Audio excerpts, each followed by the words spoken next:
عشق کو حسن کے انداز سکھا لوں تو چلوں عشق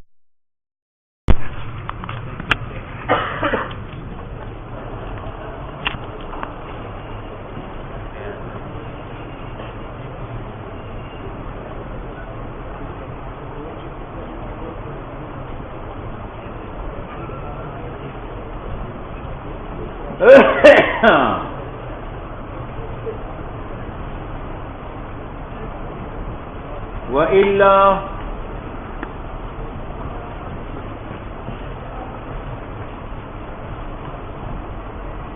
آپ کو پہلا سبق پھر پڑھانا پڑتا ہے۔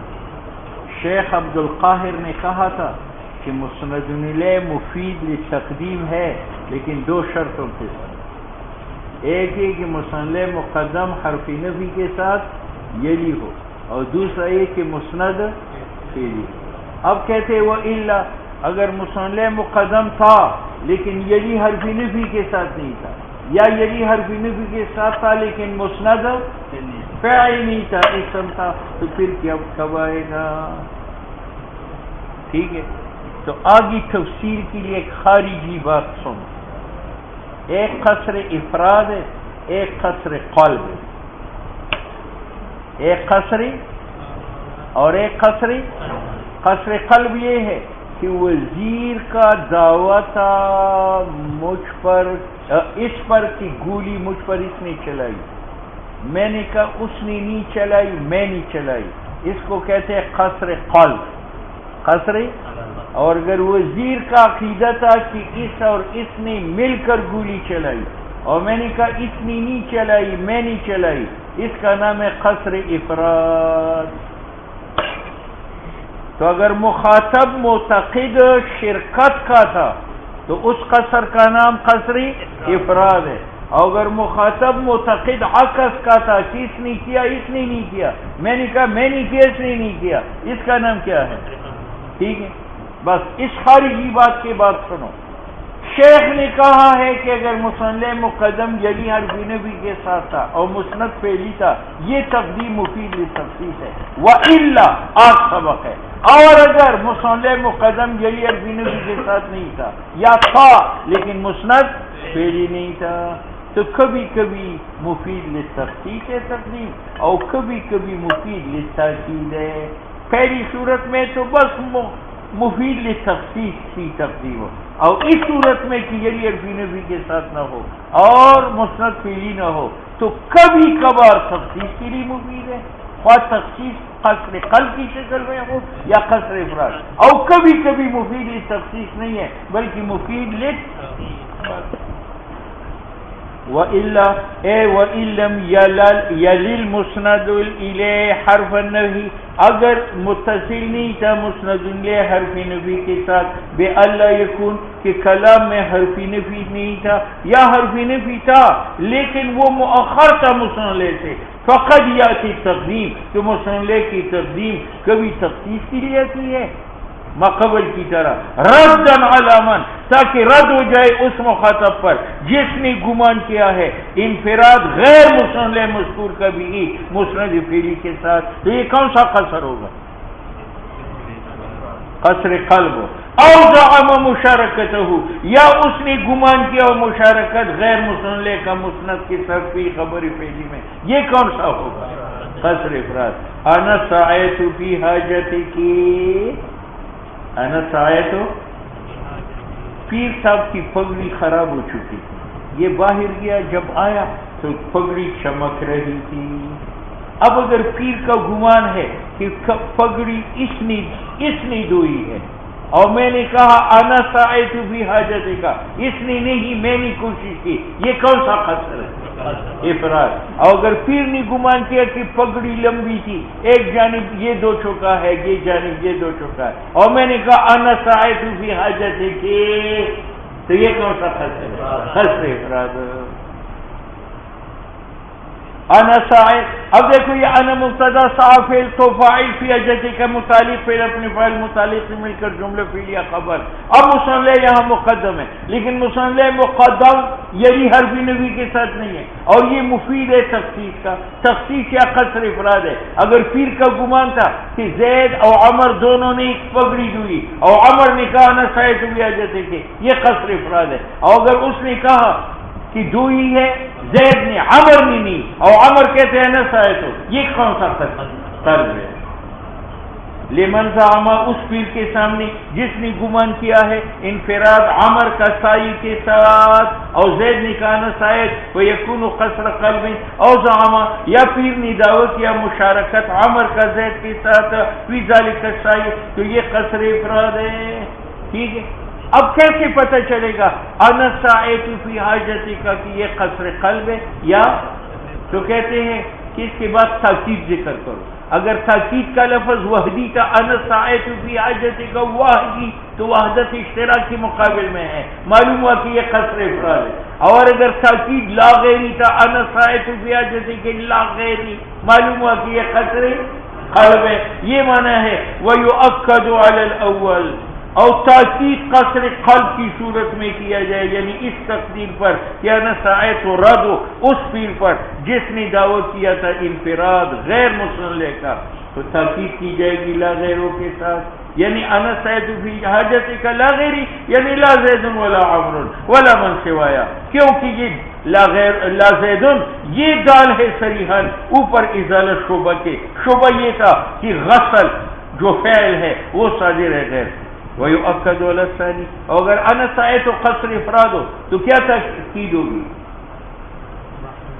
آپ کا عقیدہ تھا کہ پگڑی دونوں نے دوئی ہے، میں نے کہا نا سائت ہو یہ قصر افراد ہے، تاکید میں کون آئے گا؟ وحدی. اعلی تقدیری کونی کہنا سائت و رد والا من زعم المشارکہ بنحو وحدی یا نحوی سے مراد یعنی متفردن متواحدن یا غیر مشارکن کیونکہ یہ دال صراحتاً ہے اوپر ازالہ شبہ اشتراک غیر کا فعل میں اور تاکید ہوتی ہے لدفع شبہت خالد جو گزر چکا ہو قلب سامع میں وقد یاتی لتقوی الحکم.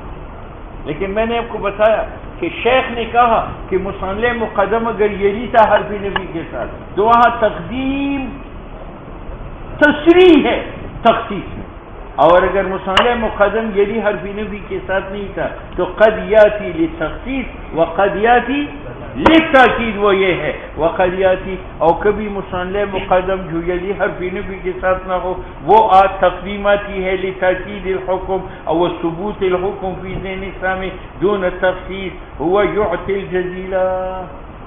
اب ہوا مبتدا ہے یوتی فعل اس میں ضمیر وہ فاعل الجزیل مفعول به پھر اپنے فاعل مفعول به سے مل کر جملہ فعلیہ خبر ہے. اب مبتدا ہوا کی تقدیم آ چکی ہے. یہاں تخصیص مراد نہیں ہے کہ میں یہ کہوں خاص پیر بگاڑا دیتا ہے الجزیل عظیم یا عظیم صرف یہ دیتا ہے یا ہر کوئی دیتا ہے. معلوم ہے یہ تخصیص کے لیے نہیں ہے بلکہ تاکید کے لیے. تاکید یہ ہے کہ ایک بار یوتی کا اسناد ضمیر مستتر کی طرف ہوا اور پھر فعل اپنے فاعل سے مل کر اسناد ہوا ہے ہوا کی طرف تو تکرار نسبت آیا اور نسبت حکم ہے تو تکرار حکم آیا اور تکرار حکم آیا تو تجدید حکم آیا. اب بات سمجھ میں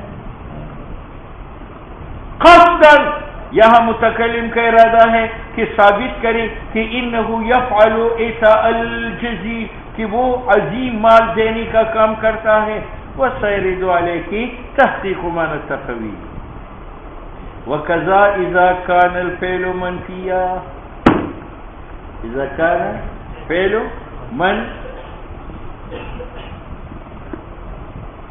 مصنف کہتے ہیں کہ جس طرح مصنع مقدم جو یعنی حرفی نفی کے ساتھ نہ ہو ترتیب کے لیے تو کبھی کبھی مسند جب فعل ہو وہ منفی ہو حرف نفی کے ساتھ وہ بھی کس کے لیے ترتیب کے لیے.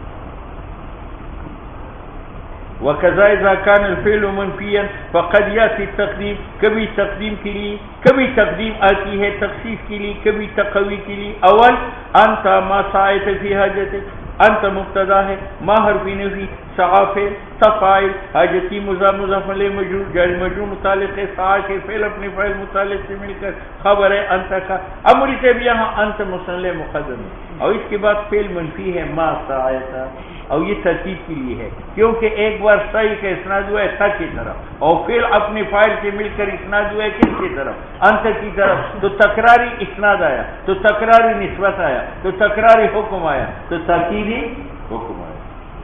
خاصران الى تخصیصی بعدم الثانی والثانی آگے بڑھ کے توبہ انت ما سایتا یہ ما سایتا فعل منفی ہے اور مصنع مقدم ہے تو یہ تخصیص کے لیے ہے یعنی خاص تم نے کوشش نہیں کی میری پگڑی دھونے میں باقی سب نے کی یہ تخصیص کے لیے.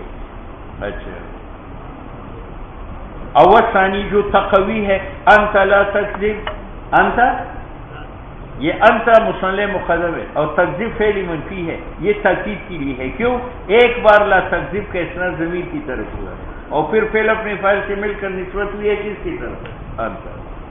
یہ لتقویت الحکم المنفی و تقریری. اب مولی صاحب ایک ہے انت لا تکذب اور ایک ہے لا تکذب مبالغہ کس میں ہے کیوں لا تکذب ایک فعل ہے تو انت ضمیر ایک فاعل ہے اور ایک فعل اور ایک فاعل میں ایک نسبت ہے تو وہاں تکرار نسبت کرنی ہے اور یہاں ایک نسبت ہے لا تکذب کا ضمیر مستتر کی طرف اور دوسری نسبت ہے وَإِنَّهُ أَنْتَ لَا تَكْذِبْ اشد زیادہ سلب کذب میں لا تکذب سے لما فیہ انت لا تکذب میں تکرار اسناد کا ہے اور وہ تکرار مفقود ہے لا تکذب میں. اب جہاں فعل منفی ہو تو کبھی تقدیم تقوی کے لیے اور کبھی تخصیص کے لیے. ماتن نے تقوی کی مثال پیش کی انت لا تکذب لیکن تخصیص کی مثال پیش نہیں کی وہ تو شاری نہیں پیش کی انت ما سایتا. یہ کیوں تو کہتے وقت سر المصنف علی مثال تقوی کیوں تاکہ تفریح کریں اس پر فرق درمیان تاکید حکم کے اور درمیان تاکید مسند الیہ کے. وہ یہ ہے کما اشار الیہ بقولی وکذا لا تکذب انت یعنی انت لا تکذب جس طرح ابلغ ہے لا تکذب سے اسی طرح انت لا تکذب ابلغ ہے لا تکذب انت. کیوں لا تکذب فعل ہے اس میں ضمیر مؤکد انت اس کے لیے تاکید ہے مؤکد اپنی تاکید سے مل کر ایک فاعل ہے تو لا تکذب ایک فعل ہے تو درمیان میں ایک نسبت ہے اور انت لا تکذب میں ایک نسبت ہے یا مقرر. ہاں پہلے میں تاکید نسبت کی ہے اور دوسرے میں تاکید نسبت کی ہے یا مصنع کی.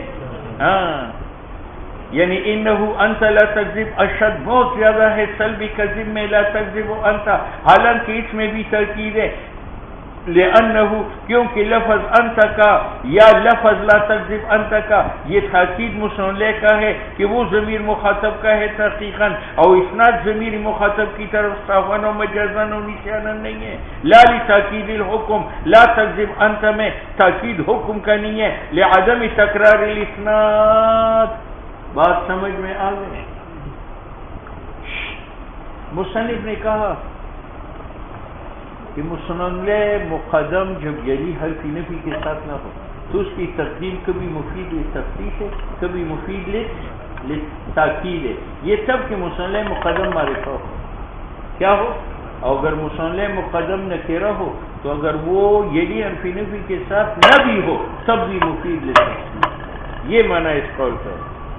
وَهَذَا الَّذِي ذَكَرَ کہ تقدیم لتخصیص گاہ ہے اور لتقوی گاہ ہے تب ان بنی الفعل اگر فعل کا اسناد کیا گیا ہو معرف مصنع پر اور وہ ان بنی الفعل والا منکر اور اگر مصنع کے اسناد نکری کی طرف ہو تو تغنی مبینی یا تخصیص جنس مصنع کی یا تخصیص فرد مصنع کی بھی فعل کے ساتھ جیسے رجل جاءنی امری سے رجل نکرہ اور یہی حرف نفی کے ساتھ نہیں ہے تو چاہیے کہ یہ مفید لتخصیص بھی ہو مفید لتقوی بھی ہو لیکن یہ مفید لتخصیص ہے. کیوں وجہ کہ رجل نکرہ اور نکرہ مبتدا بننی تھی تو مبتدا بنانے کے لیے یہاں اور کوئی طریقہ نہیں ہے کہ ہم رجل کو مؤخر کریں اور یہ کہے کہ جاء فعل اس میں ضمیر ہے وہ مبدل میں ہو اور رجل اس سے بدل مبدل میں سے فاعل پھر ہم نے بدل کو مقدم اور جب مقدم کیا تو جاء کا اسناد ضمیر کی طرف بات سمجھ میں. اور پھر اسناد ہوا رجل کی طرف، تو تاکید ہے، اور اس تاکید کے ساتھ تخصیص بھی آئی، کیونکہ رجل اصل میں مؤخر تھا اور ہم نے مقدم کیا، اور تقدیم ما حق و تاخیر مفید لے ٹھیک ہے. تو یہاں رجل باوجود اس کے کہ یہ لیے عربی نبی کے ساتھ نہیں ہے، یہ مفید لے تخصیص ہے، ورنہ تنکیری مبتدا لازم ہے. اب یا اس میں تخصیصی جنسی ہے تو رجل جانی کا معنی یہ ہے لا امرأتن، تو یہ تخصیصی جنس ہے. یا اس میں تخصیصی فردی ہے تو رجل جانی کا معنی یہ ہے کہ لا رجلان، فیکون تخصیص واحد. بات سمجھ میں. اور اس کی وجہ یہ ہے کہ رجل جنس ہے، اور جنس میں مفہوم کا بھی معنی ہے اور فرد کا بھی معنی ہے. تو اگر مفہوم کا اعتبار لیا جائے تو مفہوم جنس ہے تو تخصیصی جنسی ہے، اور اگر فرد کا اعتبار کیا جائے تو تخصیص فرد.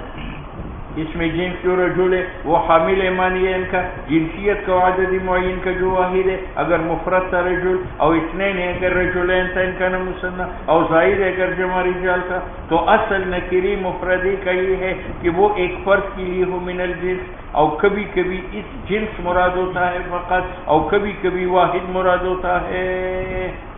اچھا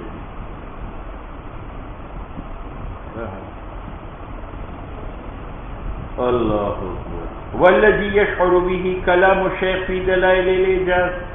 اب اس بات کی دلیل کہ نکرہ جب مقدم ہو جائے تو وہ تخصیص جنس کی بھی ہے، تخصیص اس پر وہ کلام جس پر دلال کرتا ہے وہ کلام شیخ کا ہے دلائل الاعجاز میں، کہ فرق نہیں ہے درمیان معرفت کی جو الرجل ہے اور درمیان نکرہ کی جو رجلون ہے.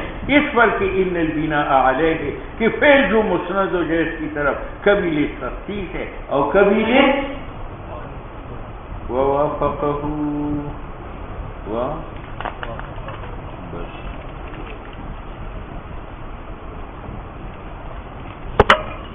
تکتی کی بات یاد رکھو، کل شرائط میں اختلاف ہے. لو